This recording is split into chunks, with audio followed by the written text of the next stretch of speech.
समय के साथ हमारी दुनिया की समझ में काफी बदलाव आ चुका है। हम में से ज्यादातर लोग धरती को अब फ्लैट नहीं मानते। हम समझ चुके हैं कि वॉल्केनो कैसे काम करते हैं और धरती का एक भी इंच ऐसा नहीं है जिसकी खोजबीन हमने ना की हो। पर इन सब के बावजूद अभी भी बहुत सारी जगह ऐसी हैं, या फिर हम यूं कहें कि हमारी समझ से परे हैं। फिर चाहे हम वहां के स्थानीय निवासी हों या फिर स्टडी के लिए वहां जाने वाले वैज्ञानिक हों। जी हाँ, आज हम आपको बताएंगे 10 ऐसी जगहों के बारे में जो विज्ञान के हिसाब से असंभव होने के बाद भी एग्जिस्ट करती हैं। Number 10, Devil's Kettle. जब आप जोखिम भरे और विज्ञान के हिसाब से असंभव जगहों के बारे में सोचते हैं तो मन में मिनेसोटा का ख्याल तो जरा भी नहीं आता होगा, पर शायद वहां का ख्याल आना चाहिए, क्योंकि मिनेसोटा की सुपीरियर झील के उत्तरी तट पे एक बेहद डरावना राज छिपा हुआ है। दरअसल यहाँ एक बड़ा सा झरना है जो रास्ते में आने वाले पत्थरों की वजह से 2 भागों में बट जाता है। एक भाग तो आगे जाकर फिर से नदी में मिल जाता है, लेकिन दूसरा भाग करीब 10 मीटर गिरने के बाद जमीन में समा जाता है और उसके बाद उस पानी का कुछ भी अता पता नहीं चलता। साइंटिस्ट इस पानी के केव सिस्टम से बाहर निकलने की जगह का पता लगाने की हर कोशिश कर चुके हैं, पर अभी तक कामयाबी हासिल नहीं लगी है। वे पानी को रंगने से लेकर उसमें छोटी छोटी रंगीन गेंदें फेंकने तक सब कुछ ट्राई कर चुके हैं, लेकिन जो भी चीज उस पानी में जाती है दोबारा नजर नहीं आती। सो यहाँ के लोग ज्यादा से ज्यादा यही कर सकते हैं कि टूरिस्ट को ज्यादा पास जाने से मना कर दें, वरना अगर वो डेविल्स कैटल की इन गहराइयों में गिर गए तो न जाने कब और कहां, या फिर पता नहीं बाहर निकलेंगे भी या नहीं। नंबर 9, साइबेरिया का फायर ईगल नेस्ट। क्या आपने कभी किसी जगह पर वहां एक अजीब सा डर महसूस किया है? हमारी अगली जगह की खोज करने वालों ने ठीक वैसा ही महसूस किया। फायर ईगल नेस्ट साइबेरिया के जंगलों में स्थित एक क्रेटर है जिसे स्थानीय लोग बड़ी अशुभ जगह मानते हैं। और अजीब बात तो यह है कि इससे ज्यादा किसी को कुछ पता नहीं है। क्रेटर कुछ 100 सालों से ज्यादा पुरानी नहीं है और ये किसी उल्कापिंड के टकराने से नहीं बना है, जैसा कि वैज्ञानिकों ने पहले सोचा था। हैरानी की बात तो यह है कि ये क्रेटर के सबसे नजदीक स्थित पेड़ों की बढ़त बाकी पेड़ों के मुकाबले ज्यादा है, ठीक जैसे न्यूक्लियर हादसे वाली जगहों पर होता है। जो भी क्रेटर के ज्यादा पास जाता है उसे तेज मतली और सिरदर्द होता है। और यहाँ से महज चंद किलोमीटर की दूरी पर यूजनी बोरोबीव नाम के एक खोजकर्ता ने एकदम तंदुरुस्त होने के बावजूद दिल का दौरा पड़ने की वजह से दम तोड़ दिया था। ये कोई ऐसी जगह नहीं है जहाँ पर जाने का प्लान बनाया जाए, और जाए तो फिर नतीजे भुगतने के लिए तैयार रहें। नंबर 8, पेंसिल्वेनिया के सिंगिंग रॉक्स। फेमस स्टोन्स की बात की जाए तो ज्यादातर लोगों के मन में स्टोन हेंज या जायंट कॉजवे का ख्याल आता होगा, या अगर वे रोमांच के मूड में है तो ब्लार्ने स्टोन का ख्याल आता होगा। पर पेंसिल्वेनिया में अपने खुद के अजीब रॉक्स हैं। ये स्टोन हेंज की तरह उनके इतिहास की डिटेल्स भी अंधकारमय हैं। पेंसिल्वेनिया के सिंगिंग रॉक्स पहली नजर में बड़े बड़े पत्थरों का एक मामूली सा ढेर लगता है, पर जल्दी साफ हो जाता है कि ये वो नहीं है जो नजर आ रहा है। इनमें से 1/3 पर हथौड़ी से वार करने पर कोई आवाज नहीं आएगी, 1/3 हल्की आवाज करेंगे, पर अंतिम तिहाई पर हथौड़ा मारने पर एकदम सुंदर सी साफ सुथरी आवाज आती है। किसी को पता भी नहीं है कि क्यों होता है ऐसा। पर अगर सिंगिंग रॉक से भरी हुई जगह आपको कौतूहल नहीं जगाती तो आइए इसकी एकदम अपोजिट जगह पर चलते हैं। मैक्सिको का जोन ऑफ साइलेंस अपने नाम पर एकदम खरा उतरता है। यहाँ बाहर की कोई भी आवाज आप तक नहीं पहुँच सकती, फिर चाहे वो रेडियो हो या मोबाइल का सिग्नल या फिर वाईफाई। ये इलाका केवल 50 किलोमीटर में फैला हुआ है, पर एक बार इसमें दाखिल होने के बाद कोई आप तक पहुंच नहीं सकता। ये बात तो वैसे भी डरावनी है। वैसे उसी में ये भी जोड़ दो कि ये जगह एक बियाबान रेगिस्तान के एकदम बीचों बीच स्थित है। कहीं मैं किसी दूसरे प्लेनेट पर तो नहीं पहुंच गया भाई? ऐसा क्यों होता है? ये सवाल आप चाहे जिससे पूछ लें, जवाब हमेशा आपके सिर के ऊपर से जाएगा। कुछ लोगों का कहना है कि ऐसा इसलिए होता है क्योंकि इस इलाके में मीटियोराइट एक्टिविटी कुछ ज्यादा होती है। यहाँ एक रेंज पर 1 साल के अंतराल पे 2 उल्कापिंड गिरे। दूसरों का जवाब तो और भी डरावना है। ये इलाका बरसों से एलियंस की निगरानी में रहा है, जिसकी वजह से हमारे सिग्नल यहाँ काम नहीं करते। नंबर 7, शिनाय तिम्पिश्का खौलती हुई नदी। अमेज़न के गहरे जंगलों में एक नदी है जिसका पानी 196 फ़ारेनहाइट या 91.1 डिग्री सेल्सियस के तापमान से उबलता रहता है। पानी के संपर्क में आने वाली हर चीज जिंदा भुन जाती है, जिसमें तापमान को देर से समझने वाली मछलियां और मेढक भी शामिल होते हैं। वैसे तो ये जगह मात्र अपने घातक तापमान की वजह से यूनिक है, पर अगर आप डिटेल्स जानेंगे तो मामला और ज्यादा दिलचस्प हो जाएगा। बात दरअसल ये है कि किसी नदी का पानी सिर्फ एक ही हालत में इतना गर्म हो सकता है अगर वो नदी किसी ज्वालामुखी के ठीक ऊपर से या एकदम नजदीक से गुजरती हो। लेकिन वैज्ञानिकों के लिए विडंबना ये है कि यहाँ का सबसे नजदीकी ज्वालामुखी करीब 700 किलोमीटर दूर है। इतनी दूर से तो वो ज्वालामुखी नदी के तापमान पे जरा भी असर नहीं डाल सकता।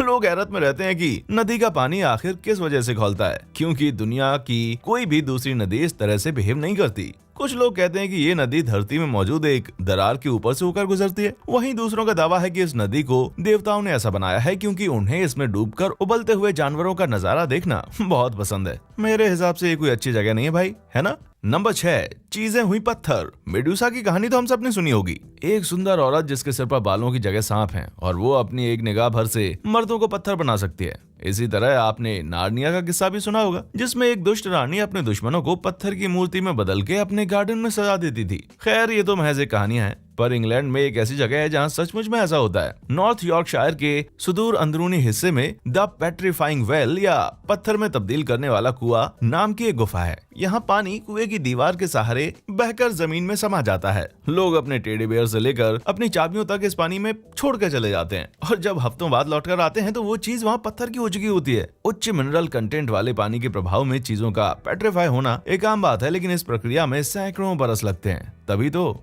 स्टेलेग्माइट्स बनने में इतना लंबा वक्त लगता है। कोई नहीं जानता कि इंग्लैंड की एक मामूली सी गुफा में ये प्रक्रिया मात्र चंद हफ्तों में पूरी हो जाती है। पर कैसे, किसी को नहीं पता। इसका सबूत अपनी आंखों से देखने के लिए हर हफ्ते बड़ी तादाद में टूरिस्ट यहाँ पर आते हैं। नंबर 5, होकाइडो की नीली झील। असंभव से दिखने वाली ज्यादातर जगहें कुदरती होती हैं। वे इंसानों द्वारा खोजे जाने से कहीं ज्यादा पहले से धरती पर मौजूद हैं और इंसानों के खात्मे तक साइंटिस्ट उन जगहों की गुत्थी सुलझाने में जूझते रहेंगे। लेकिन ये जगह कुछ खास है क्योंकि खुद इंसानों द्वारा बनाए जाने के बावजूद कोई नहीं जानता कि ये जगह असल में काम कैसे करती है। पूरी कहानी इस तरह है। होकाइडो के लोगों ने एक जलाशय बनाने के लिए जब नदी पे बांध बनाया तो कुछ अजीब हुआ। झील तो बन गई लेकिन उसका पानी ट्रांसपेरेंट नहीं हुआ, बल्कि स्पार्किंग ब्लू कलर का ओपेक या पारदर्शी था। इतना ही नहीं, पानी का नीला रंग सीजन के हिसाब से गाढ़े से लेकर हल्के तक का शेड भी बदलता था। कुछ वैज्ञानिक कहते हैं कि पानी के मेटेलिक ब्लू कलर के पीछे एल्यूमिनियम हाइड्रोक्साइड की बढ़ी हुई मात्रा है, पर हकीकत यह है कि पक्के तौर पर कुछ भी साबित नहीं किया जा सकता। इस जगह पर यकीन करने के लिए आपको इसे खुद अपनी आंखों से देखना होगा क्योंकि ये है ही इतनी विचित्र। नंबर 4, सोता हुआ शहर कराची। लिस्ट में अब तक दिखाई गई सभी जगह अजीब जरूर थीं, पर उनमें से कोई भी खतरनाक या घातक नहीं थी और उस लिहाज से वे रहने के लिए दिलचस्प जगह साबित हो सकती हैं। लेकिन हमारी लिस्ट की अगली असंभव जगह ने वहाँ के निवासियों पे कुछ ऐसा विचित्र प्रभाव डाला जिसे लोग आज तक पूरी तरह से समझ नहीं पाए हैं। हुआ ये कि कजाकिस्तान के कराची शहर में रहने वाले लोग 2013 का लगभग पूरा साल बिना दिन में सोए बिता नहीं पाते थे। लोग दिन में एक बार जरूर सोते थे, क्लास के बीच, बाजार से सामान खरीद कर घर लौटते वक्त, कभी कभी तो पार्क में बैठे बैठे सो जाते थे। कंट्रोल ना की जा सकने वाली इस नींद का शिकार हर उम्र और प्रकार के लोग थे। यहाँ तक कि जानवर भी अक्सर कभी भी कहीं भी सो जाया करते थे।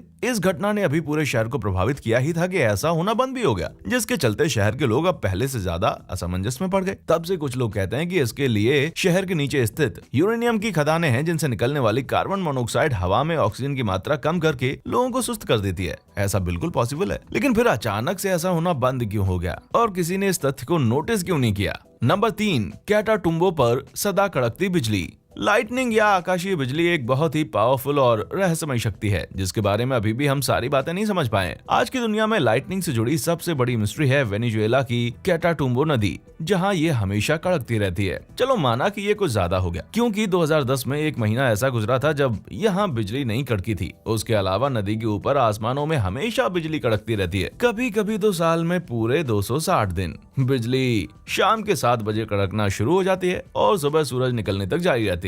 स्थानीय लोगों के दावों की शिनाख्त करने के लिए साइंटिस्ट ने इस इलाके का दौरा किया और उन दावों को कंफर्म भी किया, पर अभी तक कोई जान नहीं पाया कि ऐसा होता क्यों है। एक बार लोगों में बातें शुरू हुई कि हवा में मौजूद यूरेनियम की उच्च मात्रा की वजह से ऐसा होता है, पर इस दावे को जल्दी फर्जी बताकर खारिज कर दिया गया। इस जगह की दूसरी कोई भी व्याख्या मौजूद नहीं है। सच तो यह है कि वैज्ञानिकों की लाख कोशिशों के बावजूद ये पूरा इलाका अभी भी एक रहस्य बना हुआ है। नंबर 2, जुड़वा लोगों का गांव। अगर आप कोई खास हॉरर मूवी देख रहे हो तो फिर बात अलग है, वरना ट्विंस या जुड़वा बच्चे कोई ऐसी चीज नहीं है जो कि अजीब लगे या जिससे खौफ खाया जाए। लेकिन एक जगह ऐसी है जहां जुड़वा होना इतनी आम बात है कि ये सचमुच अजीब हो जाता है। जुड़वा लोगों की जबरदस्त तादाद की वजह से मसला दरअसल यह है कि हर साल पैदा होने वाले जुड़वा बच्चों की संख्या इलाके पर निर्भर करती है और एशियाई देशों में ये दर दुनिया में सबसे कम है। यहाँ आमतौर पर 1000 में करीब 4 जुड़वा बच्चे पैदा होते हैं। लेकिन अगर आप ट्विन टाउन या जुड़वा लोगों के गाँव में ना रहते हो तो इस गांव में पैदा होने वाले हर 1000 बच्चों में 45 जुड़वा होते हैं और ये आंकड़ा लगातार बढ़ रहा है। किसी को नहीं पता कि क्यों,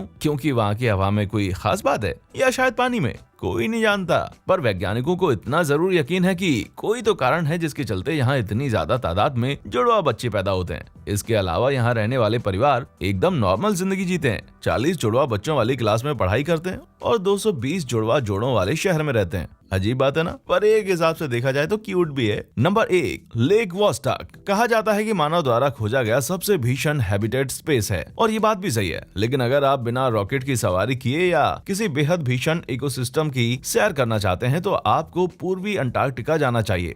लेक वोस्टॉक एक सब ग्लेशियल लेक या बर्फ की मीलों मोटी चादर तले दबी एक झील है। इस झील का पानी हजारों साल पुराना है और इसके बारे में हमें जो भी थोड़ी बहुत जानकारी हासिल है वो सतह से ली गई रीडिंग से प्राप्त हुई है। आपको लग रहा होगा कि ऐसे भीषण माहौल में किसी भी तरह का जीवन पनप नहीं सकता, लेकिन वैज्ञानिकों ने क्षेत्र का परीक्षण करने के बाद इस धारणा को गलत पाया। जी हाँ, झील में जीवन फल फूल रहा था, वो भी वैज्ञानिकों की उम्मीद से कहीं ज्यादा। झील के पानी में 3500 अलग अलग प्रकार के बैक्टीरिया पाए गए जो बाकी की सभी जगहों पर पाई जाने वाली सारी किस्मों से एकदम अलग थे। सूरज की रोशनी के अभाव में ये जीवाणु केवल पत्थरों में मौजूद खनिजों के सहारे जीना सीख चुके थे और बेहद ठंड घुप अंधेरे पानी में भी आराम से पनप रहे थे। दिलचस्प बात तो यह है कि भीषण माहौल में रहने वाले ये जीव या एक्सट्रीमोफिल्स जुपिटर जैसे ग्रह पर भी जिंदा रह सकते हैं। ये तो इंसानों से कहीं ज्यादा जीवट निकले भाई। प्रलय में हम इंसान भले खत्म हो जाएं, पर ये बैक्टीरिया जरूर बच जाएंगे। क्या आप इन जगहों की विचित्रता का असल कारण बता सकते हैं? आप इनमें से किस जगह की सैर करना चाहेंगे? नीचे कमेंट्स में हमें जरूर बताएं। हमारा चैनल देखने के लिए आपका बहुत बहुत शुक्रिया।